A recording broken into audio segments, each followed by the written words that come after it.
Donc bonjour Monsieur Colta. Bonjour. Donc nous aurions quelques questions à vous poser sur vos expériences professionnelles. Et donc la première aurait été de savoir quelles études vous avez faites pour en arriver au domaine où vous travaillez actuellement. Alors j'ai fait un DUT de commerce, technique de commercialisation à Grenoble, donc c'est standard. En troisième année, je suis parti faire une année de licence en marketing en Australie. À l'issue de ces 3 ans d'études, je suis revenu en France. J'ai fait alors, mon master 1 à l'IAE à Aix-en-Provence et mon master 2 à Dauphine.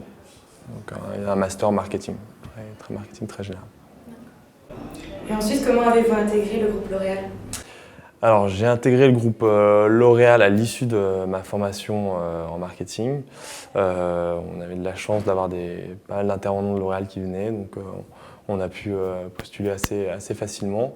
Et puis surtout, ça matchait en termes de compétences, parce que j'avais eu pas mal d'expérience dans le passé dans les groupes cosmétiques tels que Sephora, Glossybox.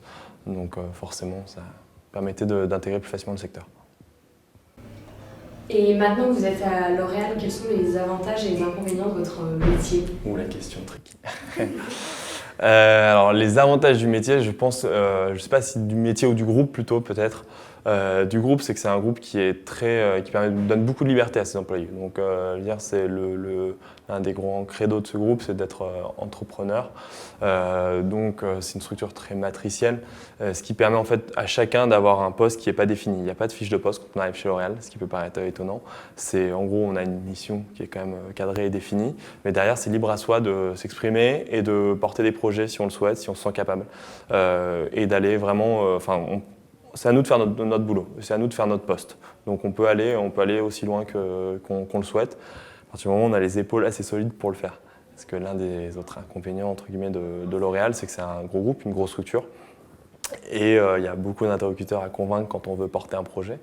Donc c'est assez lourd en termes de process. Donc faut quand même, on dit chez L'Oréal qu'il faut être capable de gravir des montagnes tous les jours. Donc je pense que ça résume assez bien la situation. Il y a beaucoup de possibilités, mais il faut se donner pour le faire.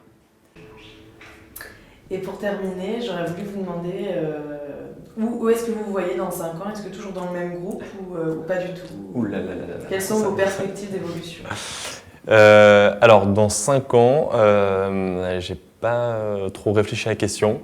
Ce qui est sûr, c'est que je pense que l'aspect e-business m'intéressera toujours.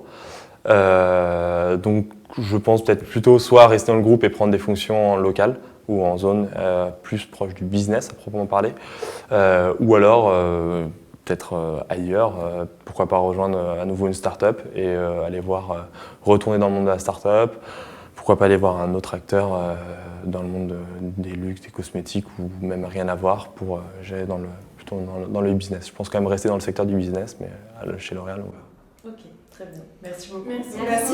Merci à vous.